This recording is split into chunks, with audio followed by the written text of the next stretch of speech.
Um recebedor de 129 milhões de reais de propina, um pseudo-juiz pago para fazer tráfico de influência em nome de um cliente privado. Esse alguém tomou conta do Brasil e passa os seus dias torturando um idoso de 70 anos e impedindo que ele tenha atendimento médico, mesmo após um traumatismo craniano. Olá, Edu Carvalho, melhor canal de corte do YouTube. Eu conto imensamente aqui com o like de vocês, que você mande o programa nos seus grupos de WhatsApp, e esses fatos que nós vamos revelar e entender melhor aqui hoje, chegarem ao máximo de pessoas possível. Então, manda o programa para os amigos e manda o programa para os inimigos, especialmente esse, porque esse é o Paulo Figueiredo Show. Mas tem um assunto sério. Eu começo o programa de hoje falando sobre o ex-presidente Jair Bolsonaro. Agora, quando eu falar presidente Bolsonaro, a gente tem que tomar cuidado, porque eu posso estar falando do futuro presidente Flávio Bolsonaro ou do ex-presidente Jair Bolsonaro. E ontem nós tivemos aqui no estúdio uma excelente entrevista com o Flávio. Eu agradeço, aliás, a todos pelos comentários positivos em relação ao novo estúdio, às mudanças da nova temporada, do programa e também pela audiência enorme que a gente teve ontem. E se você não acompanhou, está disponível aqui no canal. Mas aquela foi a entrevista que vocês viram e eu acho legal trazer o que acontece por trás, nos bastidores, né? E um bastidor que vale a pena ser compartilhado com vocês é que o Flávio Bolsonaro estava aqui na minha casa, onde é o estúdio, a gente estava comendo pão de queijo e tomando café quando vieram as notícias de que o pai havia sofrido um acidente. Obviamente o filho fica extremamente preocupado, eu fiquei preocupado, vocês sabem, pelo carinho pessoal que eu tenho com o presidente Bolsonaro. E nós, inclusive, atrasamos bastante a entrevista. Muitos de vocês perguntaram por que o atraso no programa. A gente atrasou bastante a entrevista porque ficamos esperando notícias médicas. Primeiro, para que o Flávio pudesse ter paz para fazer a entrevista minimamente, e segundo, porque nós teríamos melhor condição de passar a vocês o que estava acontecendo. E quem pode falar ou não o que aconteceu, quem eu acho que melhor expressa o que aconteceu, não é a mídia, né? Não é a Globo News, mas são os filhos, especialmente o filho Carlos, que estava lá, como sempre, ele é muito fiel ao pai, muito, muito preocupado, dá para perceber isso, e ele estava lá com o pai. E eu gostei que o Carlos escreveu uma linha do tempo sobre o que aconteceu, e eu acho que vale a gente passar aqui, né? Narra o Carlos Bolsonaro que às 9 horas do dia de ontem, a Michele tenta visitar o Jair e é informada de que precisaria aguardar, mas ninguém explica para ela o motivo. Meia hora depois, a Michele toma conhecimento. Meia hora depois, esperando para ver o marido, a Michele toma conhecimento de que o Bolsonaro haveria sofrido um acidente, mas não porque alguém informou a ela, e sim tão somente por ver médicos passando à sua frente. Você imagina a situação, você vê um monte de médico passando e a gente não sabe o que aconteceu. 10 minutos depois, às 9h40, o Carlos Bolsonaro chegou à visita e foi informado sobre o que aconteceu. Às 10 da manhã, a Michele finalmente conseguiu entrar para a visita, que durou cerca de meia hora. Às 10h40, a Michele retorna acompanhado do médico pessoal do presidente para conversar com os peritos, e às 11 horas entra o Carlos para fazer a sua visita, também de meia hora. Depois da visita, eles solicitaram o atendimento médico especializado e foi informado de que não haveria necessidade de petição para ir ao hospital, afinal, havia uma necessidade de atendimento médico e a demora podia prejudicar a saúde do Bolsonaro, relata Carlos. Eis que, no entanto, ao meio-dia, Michele e Carlos são informados de que o presidente só poderia ir ao hospital para ser atendido mediante a autorização do Supremo Tribunal Federal, que só poderia vir após uma petição devidamente assinada pelos seus advogados. Cria-se, então, a necessidade de contatar os advogados do presidente, deles terem que escrever uma petição, assinar, protocolar a petição eletronicamente no Supremo Tribunal Federal, para somente então o Alexandre de Moraes decidir se um idoso que havia se acidentado poderia ou não receber atendimento médico. 2 horas depois, às 2h08 da tarde, o protocolo da petição foi realizado. Às 15h08, Michele e Carlos estão na garagem do hospital aguardando a possível liberação para a chegada do presidente. Nesse momento, eles estão apenas aguardando e orando pela decisão positiva do Alexandre, sem sequer saber se o Bolsonaro seria liberado ou não. Depois de mais de 4 horas aguardando na garagem do hospital, às 6h38, e aqui façam uma reflexão, 6h38, eles voltam à Superintendência da Polícia Federal, e nesse momento Jair Bolsonaro já havia se acidentado há mais de 10 horas. 10 horas de um idoso acidentado, e ainda assim, batendo a cabeça, e ainda assim ele não havia sido liberado para ter um atendimento médico especializado. Já era sabido que o presidente havia tido algum tipo de traumatismo craniano em decorrência do acidente, e mesmo assim, Alexandre de Moraes nega a sua ida ao hospital. Pior de tudo, até o final da noite ontem, a família Bolsonaro não tinha recebido nenhum posicionamento oficial. Nem eles conseguiam afirmar com certeza o que havia acontecido. Qual era a gravidade dos ferimentos, quais são os detalhes da saúde do presidente.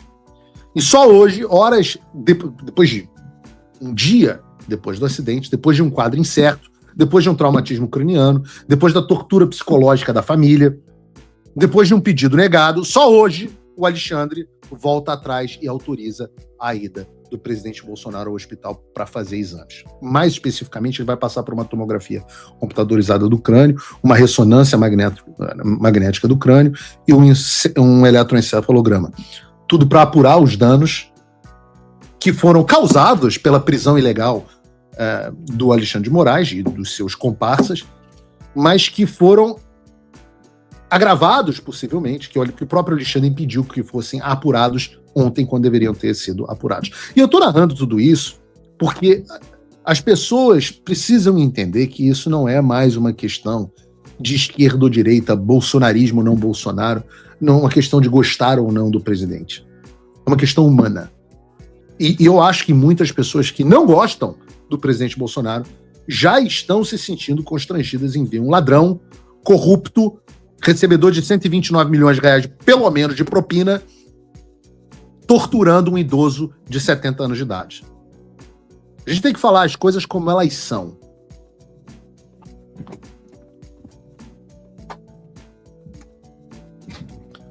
A gente tem que falar as coisas como elas são. O nome é esse, o acontecimento é esse. Um recebedor de 129 milhões de reais de propina, um pseudo-juiz pago para fazer tráfico de influência em nome de um cliente privado. Esse alguém tomou conta do Brasil e passa os seus dias torturando um idoso de 70 anos e impedindo que ele tenha atendimento médico, mesmo após um traumatismo craniano.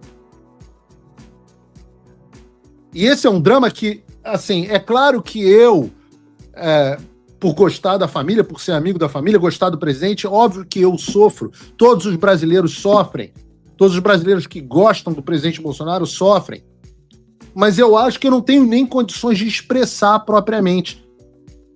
Então, eu vou simplesmente deixar, e peço a vocês, acelerei um pouquinho o vídeo, mas peço a vocês que percam um minuto para ver essa entrevista concedida lá pelo Carlos Bolsonaro. Coloca aí pra gente, Bruno. Foi atrasado porque haviam 2 médicos da perícia da Polícia Federal para averiguar o que havia acontecido.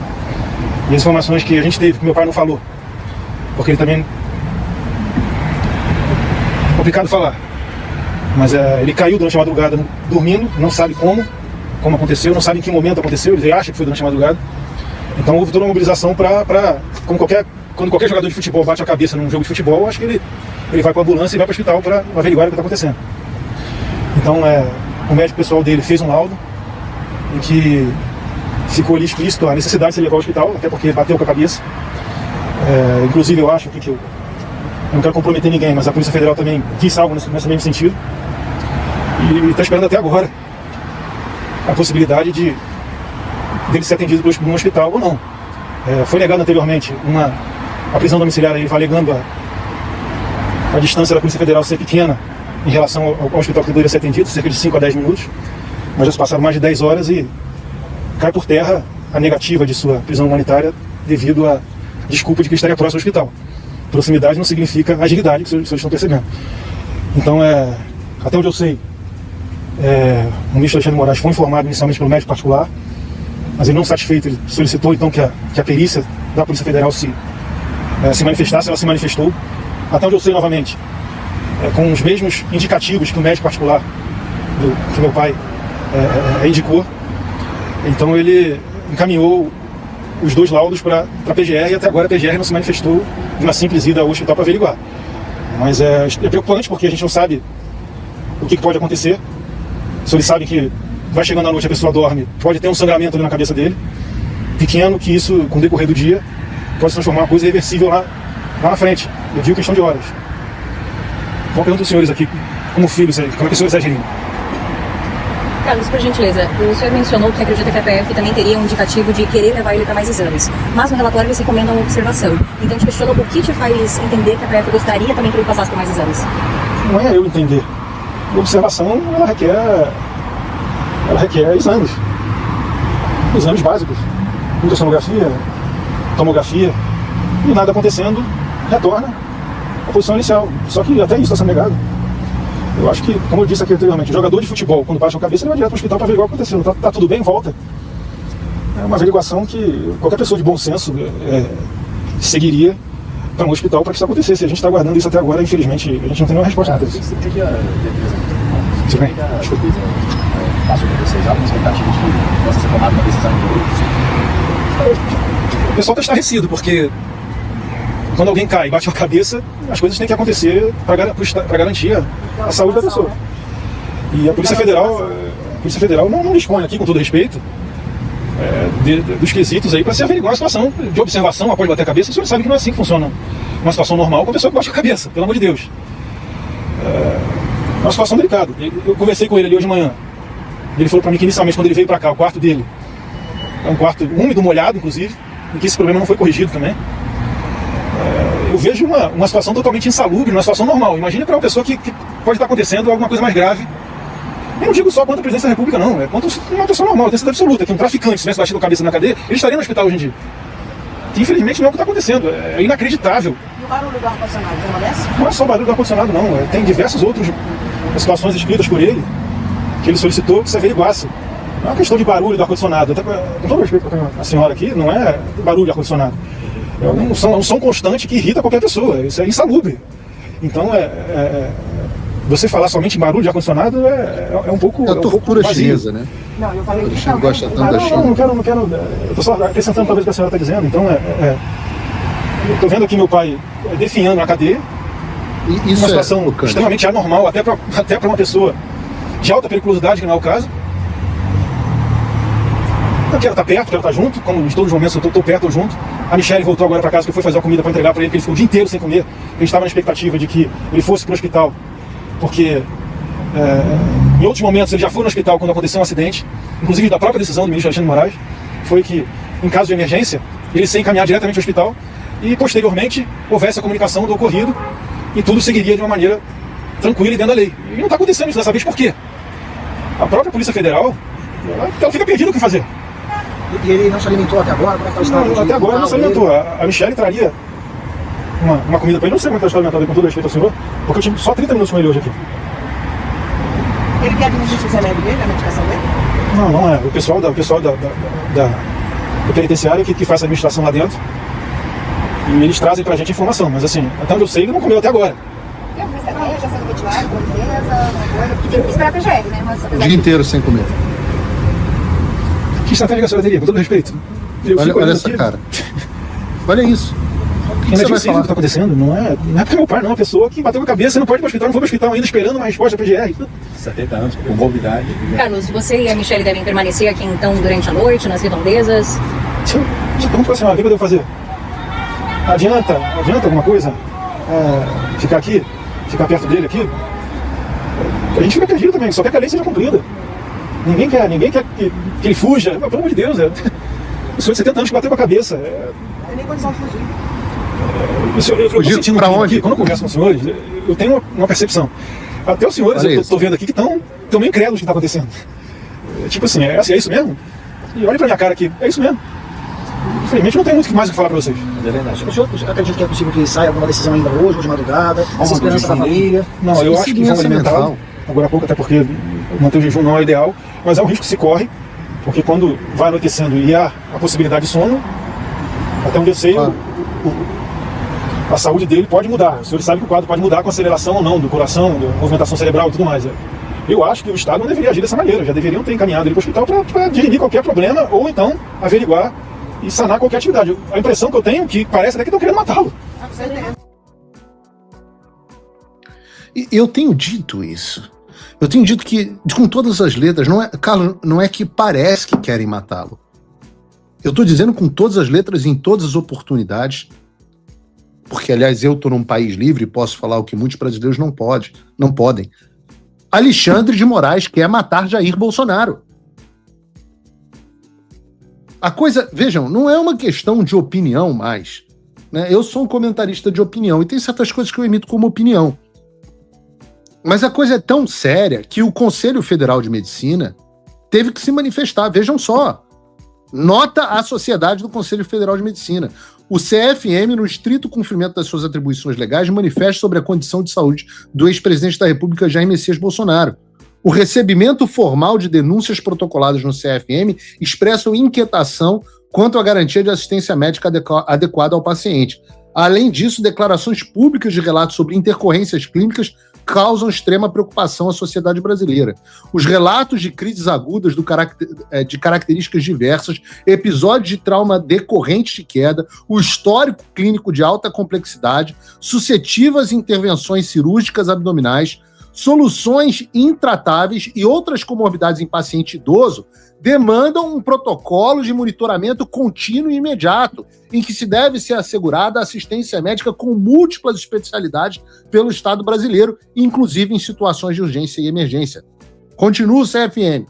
O CFM reafirma que a autonomia do médico assistente deve ser soberana na determinação da conduta terapêutica, não podendo sofrer influência de qualquer natureza por possuir presunção da verdade. Em obediência ao disciplinado em lei e ao Código de Processo Ético Profissional, o CFM determinou ao Conselho Regional de Medicina do Distrito Federal a imediata instauração de sindicância para apuração dos fatos. Brasília, 7 de janeiro de 2026. Ou seja, haverá uma sindicância para apurar a tortura que vem sofrendo o presidente Jair Bolsonaro. E parece que o Nicolás caiu de Maduro. Para quem achava que Donald Trump havia desistido de combater a esquerda aqui na América Latina pelo fim da Magnitsky, estava enganado. Donald Trump não desistiu e eu convido você a não desistir também.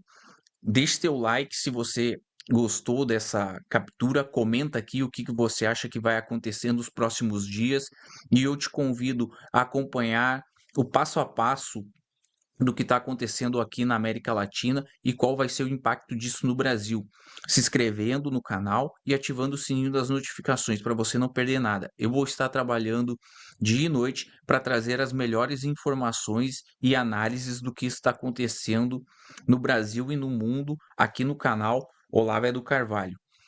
Lembrando que eu tenho vídeos novos no canal todos os dias às 18, 19 e 20 horas. Então não perde tempo e ativa o sininho das notificações. Se você quer ajudar ainda mais o meu trabalho, você pode se tornar membro aqui do canal e fazer parte de quem não desiste do Brasil. Vai ter o link aqui na descrição do vídeo para você se tornar membro do canal e receber na frente os vídeos que vão ao ar às 18, 19 e 20 horas. A gente sempre dá prioridade para os nossos membros. Já são mais de 300 membros aqui no canal e eu te convido a fazer parte. Então, deixe teu like. Muito obrigado por você ter acompanhado o vídeo até aqui e até a próxima.